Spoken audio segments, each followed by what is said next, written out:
Abogados, muy buenas noches. El Colegio de Abogados de Lima saluda a la presencia de todos ustedes con motivo de dar inicio ya en breves instantes a una importante conferencia magistral, convocada con motivo de la promulgación de la Ley Universitaria número 3220. La Ley Universitaria y su constitucionalidad es el tema que nos preocupa esta noche. Como se sabe, luego de la promulgación de esta norma, tanto la comunidad universitaria, los círculos intelectuales, el periodismo y el público en general ha tomado debida nota y ha suscitado pues una inquietud, al mismo tiempo que una preocupación que será motivo también del debate esta noche. Bien, dentro del marco de esta conferencia magistral, para nosotros nos es sumamente grato saludar la presencia, en primer lugar, de un distinguido maestro universitario, constitucionalista y ex decano de esta ilustre, noble y bicentenaria institución. Saludamos la presencia del doctor Walter Gutiérrez Camacho.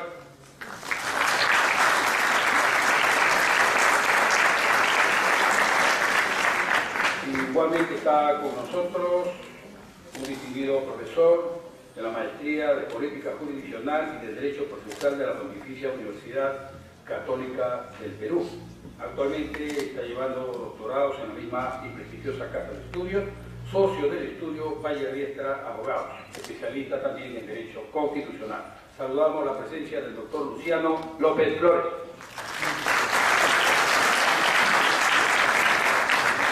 Nuestro cordial saludo igualmente al señor director académico y cultural de la Orden, el doctor Sergio Córdoba Sena. Les anunciamos que en breves instantes se incorpora a esta mesa de trabajo el señor doctor Enrique Bernales Ballesteros, que como sabemos es sociólogo y constitucionalista y autor de numerosas obras de interpretación del texto constitucional. Igualmente, en breves instantes se encontrará con nosotros también el señor decano de esta ilustre orden, el doctor Mario Amoretti Pachi. Los temas a tratar esta noche están referidos al análisis del aseguramiento de la calidad en la nueva ley universitaria, la autonomía universitaria, la constitucionalidad de la ley universitaria, la intervención en las universidades. Bien, vamos en primer lugar a ceder el uso de la palabra para tratar el tema análisis del aseguramiento de la calidad en la nueva ley universitaria al señor doctor Luciano López Flores. Con un fuerte aplauso.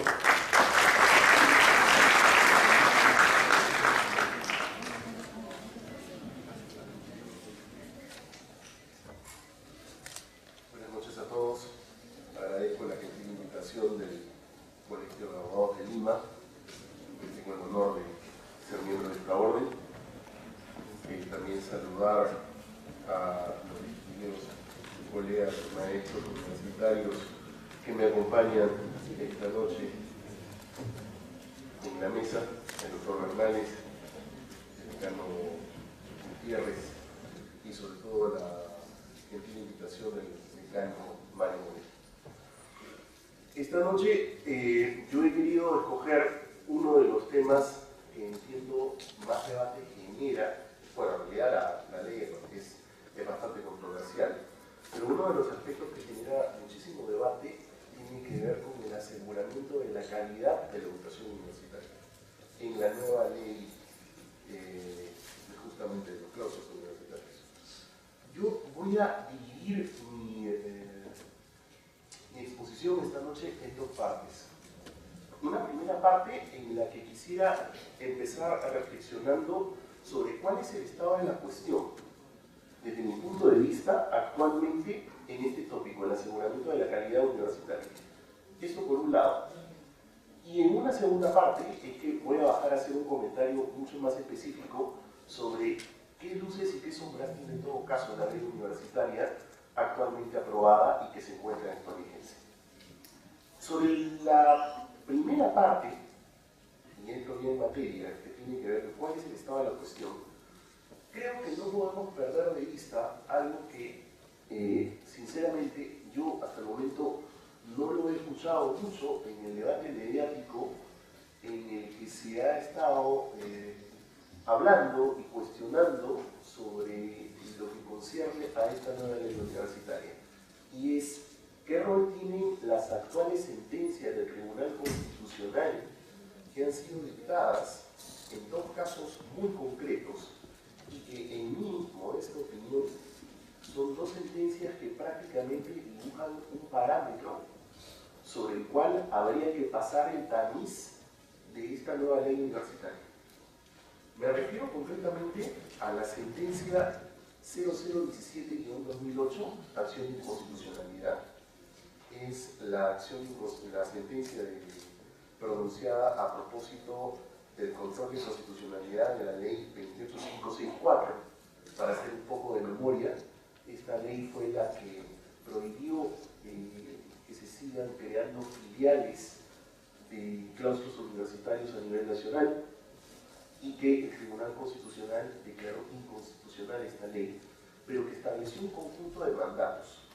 Me parece que esta sentencia contiene un conjunto de principios que, nos gusten o no, desde mi punto de vista, constituyen un parámetro, insisto, para cualquier control de constitucionalidad de la actual ley que está en vigencia y sobre la cual vamos a conversar esta noche. Pero esta sentencia, que además, vuelvo a repetir, es una sentencia dictada en un proceso de inconstitucionalidad y que, ya que estamos aquí con los abogados, puedo hablar en lenguaje técnico. Según el artículo 82 del Código Procesal Constitucional, no olvidemos que en una sentencia de inconstitucionalidad los criterios interpretativos que ésta contiene tienen efecto vinculante. Entonces, lo que se ha decidido en este fallo, vuelvo a repetir, guste o no, tiene ese efecto. Y hasta que no existe un logarronismo, es decir, el Tribunal Constitucional no cambie de criterio, esto está. Y entonces hay que saber exactamente qué es lo que ha dicho en materia de aseguramiento de la calidad.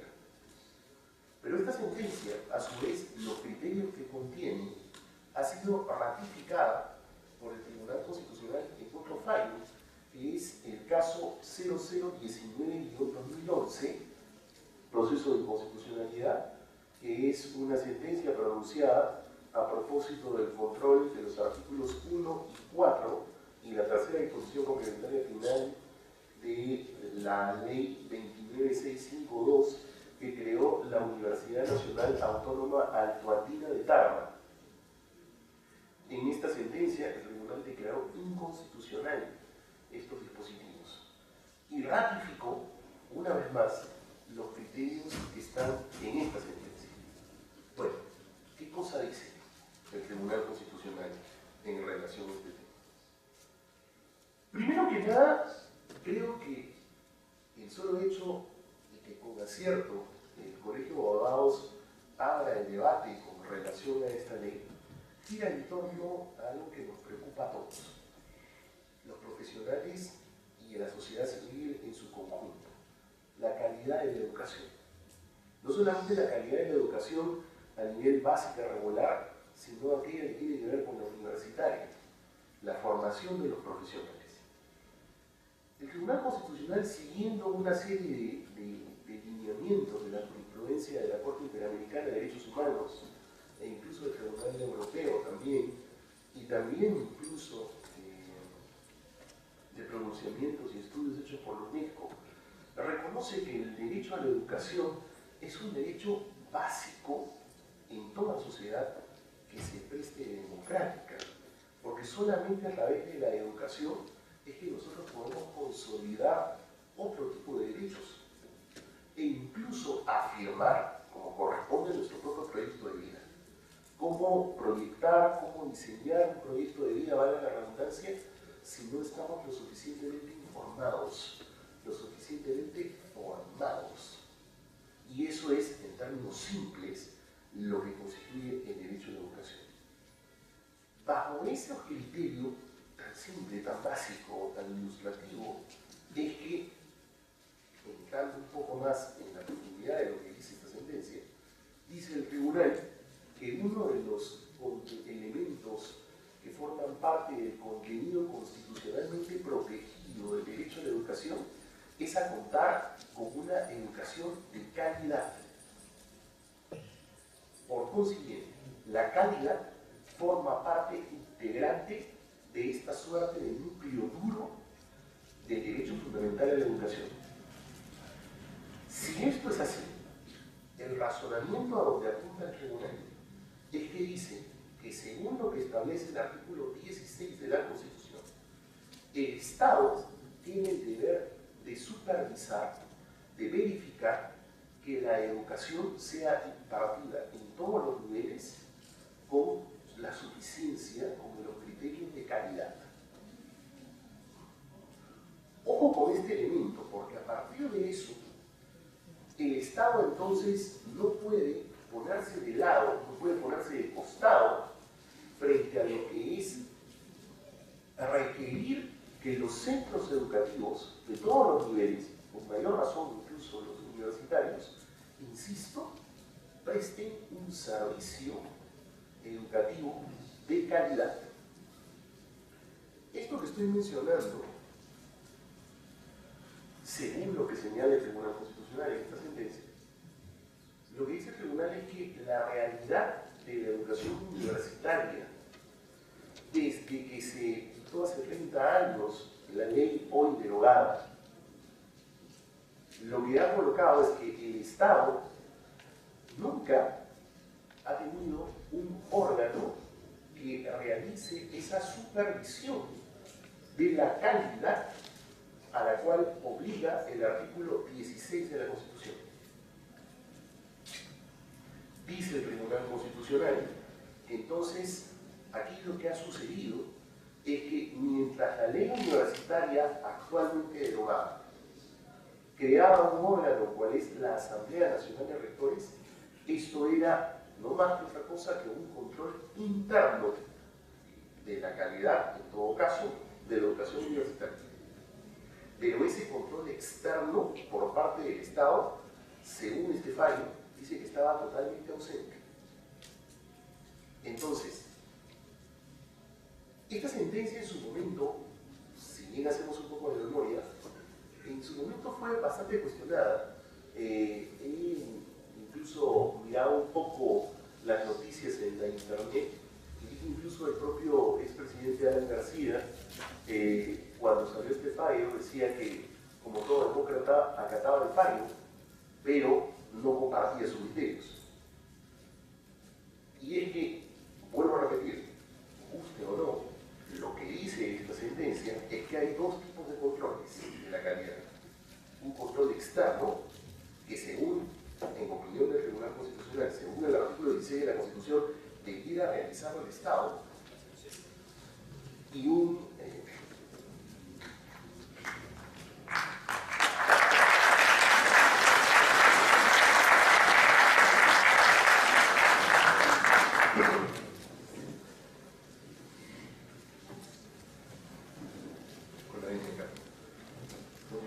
entonces, dice esta sentencia, insisto, guste o no, dice que hay un control externo que debiera llevar a cabo el Estado de acuerdo con lo que establece el artículo 16 de la Constitución.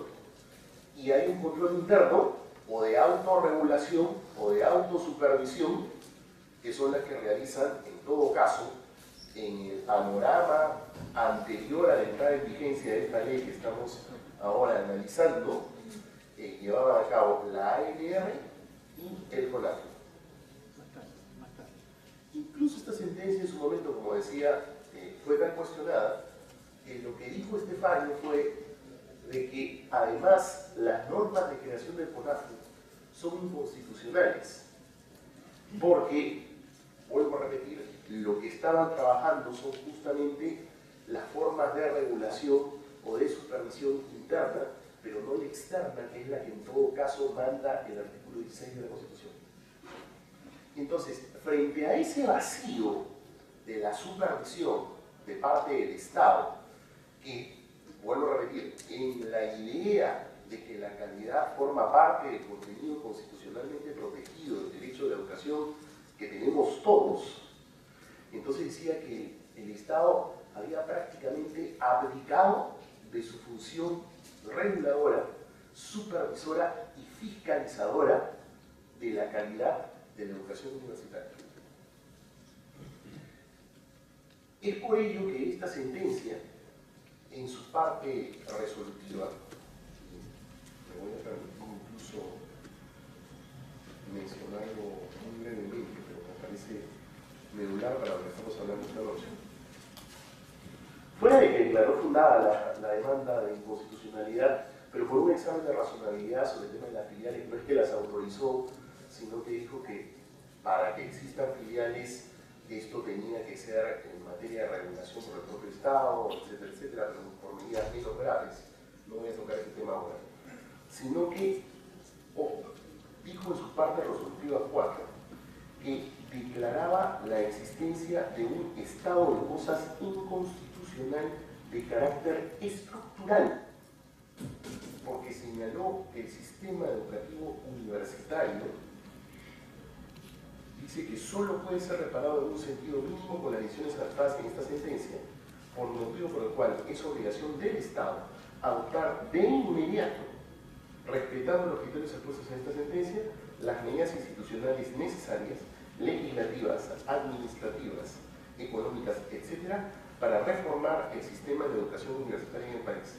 Para eso, ordenó la clausura inmediata y definitiva de toda filial universitaria, la creación de una superintendencia altamente especializada, objetivamente imparcial y supervisada eficientemente por el Estado, que cuente, entre otras, con competencias como evaluar a las universidades, evaluar a las filiales, garantizar que el examen de admisión a las universidades cumpla con adecuados niveles de exigibilidad, el tema de la garantía de la calidad, etcétera, etcétera.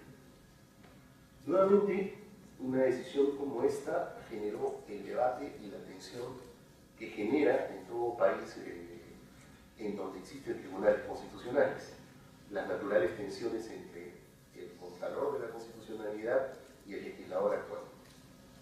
Pero esto fue lo que dijo.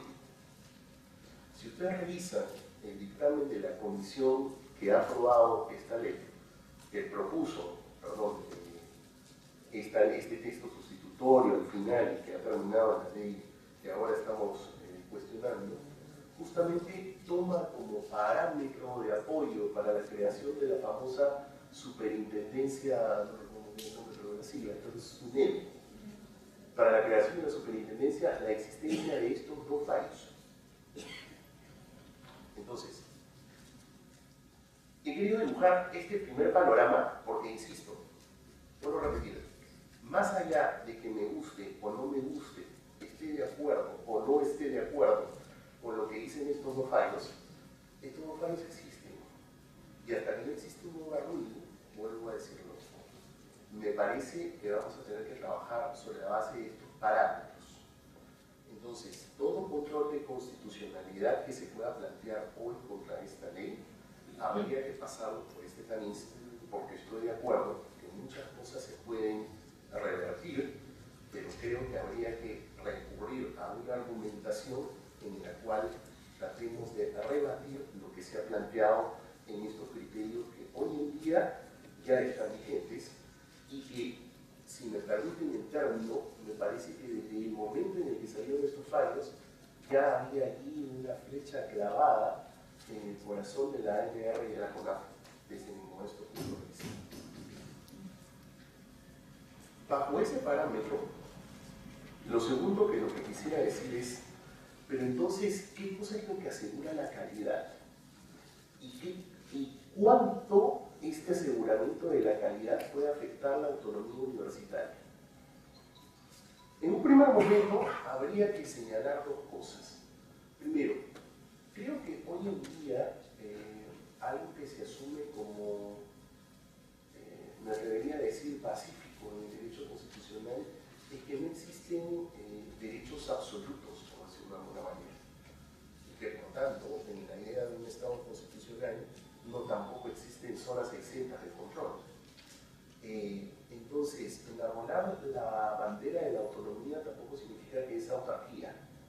Y entonces habría que ver hasta qué punto realmente se afecta la autonomía y hasta qué punto no. Y creo que allí, si me adelanto un poco a lo que quiero hacer en la segunda parte de esta exposición, que es bajar un poco más a lo que dice esta ley, quisiera adelantarme diciendo que me parece que esta ley peca un tanto de que dejar en el vacío, en la nebulosa, qué exactamente es lo que va a hacer en el tema de la calidad. Porque a lo mejor la imprecisión puede llevarnos a dos escenarios desde mi modesto punto de vista. Un primer escenario en donde entonces voy a tener que estar verificando qué normativa es la que ha dictado la SUNEDU para a su vez hacerle control de constitucionalidad si es que hay una afectación a la autonomía universitaria de verdad, o más bien ser más práctico y mucho más precisos y decir a qué me refiero concretamente. Y aquí me parece que a lo mejor puede ser muy ilustrativo un proceso que se ha llevado en el derecho comparado. Concretamente me estoy refiriendo a este proceso que llevan los países europeos que hace casi, creo que ya hace una década, que es el famoso proceso de Bolonia. No sé si ustedes alguna vez lo habían escuchado. Los países europeos ya hace justamente una década discutieron sobre estos aspectos de asegurar la calidad de la educación universitaria en los países europeos. Este movimiento se inició con 4 países y luego lo terminaron afirmando cerca de 30 países. Y se han dictado ciertas directrices, ciertos criterios consensuados como para que se puedan implementar en cada uno de los países de la Comunidad Europea. Estos, para quienes estén interesados, se llaman los criterios y directrices para la garantía de la calidad en el espacio europeo de educación superior. Y aquí se han planteado cosas sumamente interesantes que tienen que ver pero con aspectos concretos. Por ejemplo, aspectos como criterios y directrices europeas para la garantía interna y externa de la calidad de la educación superior. Por ejemplo, establecer que son las instituciones de educación superior las responsables fundamentales de la calidad de sus ofertas y de la garantía de su calidad. Establecer procedimientos muy concretos en lo que tiene que ver con los procesos estudiantiles, cómo se hacen los resultados del proceso de aprendizaje, diseños y contenidos de los planes de estudios y de programas. Es decir, además contemplar y regular de una manera mucho más certera, predecible, por decirlo de alguna manera, del rol de las llamadas agencias de la garantía de la calidad superior, es decir, como una suerte de entidades certificadoras, para tratar de hacer todos estos procesos lo más objetivos posibles, porque lo que se busca es la objetividad y no la subjetividad. Entonces, aquí nuevamente me permito adelantarme un poco. Unas normas que puedan ser imprecisas sobre esto, lo que me parece es que pueden colocarnos en el abismo de la subjetividad, de la imprecisión y por tanto de un riesgo mucho mayor de colocarnos en una infracción a la autonomía universitaria.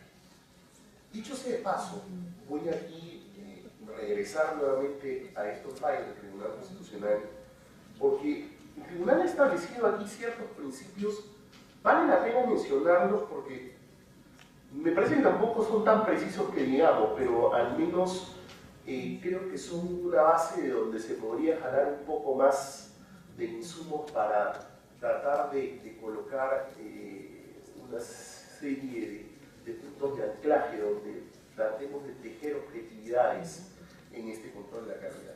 Me refiero a lo que dice el Tribunal en los fundamentos, para quienes estén interesados, en los fundamentos 179 y 180 del fallo 017-2008A, porque dijo el Tribunal textualmente lo siguiente: es la autonomía universitaria así entendida la que no puede resultar afectada por el proceso de evaluación externo de su calidad. En tal sentido, dicho proceso no podrá incidir en el ideario o visión de la universidad, en la libertad de cátedra de sus docentes o en el nombramiento de estos sin discriminación de ningún tipo. De aquí nota pie esto del límite de los 70 años para ser docente, por ejemplo, en su economía o en su organización estructural y administrativa. Con el mismo énfasis debe quedar claro que autonomía no es sinónimo de autarquía, por lo que ninguna universidad se encuentra exenta de un proceso de evaluación externo riguroso. y en su caso de la obligación de adoptar las medidas que le sean impuestas por los órganos del Estado competentes para elevar su nivel educativo. Entonces, me parece que estas pautas podrían ser mucho más profundizadas. Sin embargo, nos dan una idea de que no se debe huir del control de la calidad del servicio. El planteo entonces es la SUNEDU que está prevista en la ley universitaria respondería a los parámetros diseñados por esta sentencia del Tribunal Constitucional, insisto, guste o no guste. Me parece que al menos como están diseñadas estas sentencias, en las que además, fruto de la exhortación fue que creen una superintendencia porque existe una ausencia de control estatal durante todos estos años de vigencia de una norma, no olvidemos, preconstitucional, porque recordarán que la ley universitaria es anterior a la Constitución del 93. Por un lado. Lo segundo es que lo que quisiera preguntar también es ¿cuáles serían entonces los criterios establecidos por la nueva ley universitaria en materia de aseguramiento de la calidad?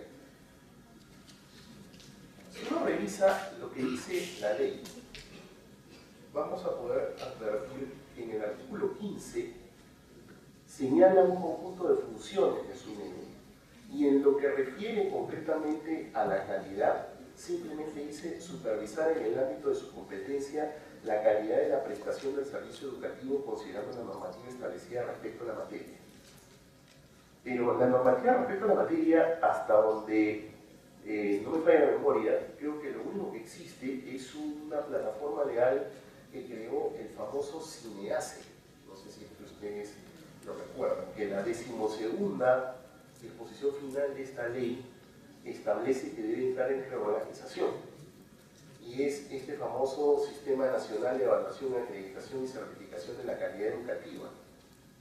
Y establece además que esto ingresa en un proceso de reorganización, que se debe formar un grupo de trabajo y demás. Lo que significa entonces que las normas de calidad al final las va a dictar el CINEDU. Pero nuevamente, me parece que este debe ser un debate mucho más amplio para poder consensuar cuáles son en todo caso las principales directrices y líneas de aseguramiento de la calidad que debe llevar a cabo la educación universitaria. Probablemente me atrevería a decir que hasta eso debería significar una ley. Una ley que se dedique solamente a eso, para tratar de resguardar que el Poder Ejecutivo, a través del CINEDU, no pueda instrumentalizar lo que a ellos les parece y entonces afectar realmente la autonomía universitaria. Porque dicho sea de paso también podría suceder a la inversa. Podría suceder que a lo mejor el CINEDU funciona de las mismas maravillas y se dicta un conjunto de normativas que puedan funcionar.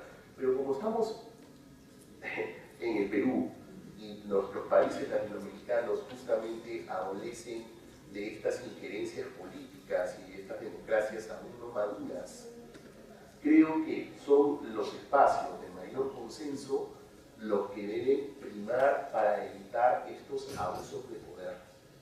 Porque, vuelvo a repetir, la tesis que yo vengo a sostener esta tarde es: el Estado sí debe ingresar en la supervisión, en la fiscalización de una educación universitaria de calidad. Para eso se necesita un órgano del Estado que realice esa labor, sí, totalmente de acuerdo. El problema, desde mi punto de vista, es cómo. Y creo que la ley universitaria actual no da esa respuesta desde su punto de vista. Y creo que esa respuesta no es cualquiera. Es una respuesta que, desde mi punto de vista, debería necesitar además una ley que establezca los principales criterios y directrices que deben seguir las políticas de aquí proyectadas a 20 años, por lo menos, me parece, sobre lo que debiera ser el aseguramiento de la calidad. Dejar eso a un órgano administrativo que va a ser regido por el Ministerio de Educación en un país como el nuestro, me parece de alto riesgo. Esa es básicamente la observación que yo encuentro con relación al tema del aseguramiento de la calidad, porque al final, si me permiten la caricatura, me parece que esta ley tiene mucho ruido y pocas nueces en esa materia, y más bien está difiriendo a que ese rol lo haga un ente que va a estar regido por el Ministerio de Educación, que no me parece mal que esté regido por el Ministerio de Educación, pero que me parece que necesita mucho más controles. Y esos controles yo los veo aquí ausentes. En todo caso, sí me parece que definitivamente cualquier control de constitucionalidad va a tener que inexorablemente mirar estos parámetros que han establecido ya estas sentencias vigentes, que la verdad, para la redundancia, la verdad, no me parecen unas malas sentencias, con toda la crítica que puede ser lo que estoy diciendo, no me parecen unas malas sentencias, pero sí me parece que hay todavía mucho campo por rebanar, y esto termina siendo totalmente insuficiente, sobre todo en una ley que ha sido aprobada con el 42%, si no me equivoco, de votos al interior del Parlamento y a portas de prácticamente casi terminar el periodo. Vuelvo a repetir, es haciendo una analogía, esto es como dictar una ley orgánica del Poder Judicial sin una ley de carrera. Son dos cosas que deben ir a la mano. Me parece que si se va a aprobar una ley universitaria, debe ir una ley universitaria con una ley de criterios y directrices de la calidad de la educación universitaria, para hacer las cosas realmente en serio, parafraseando Dworkin, porque los derechos se toman en serio. Muchas gracias.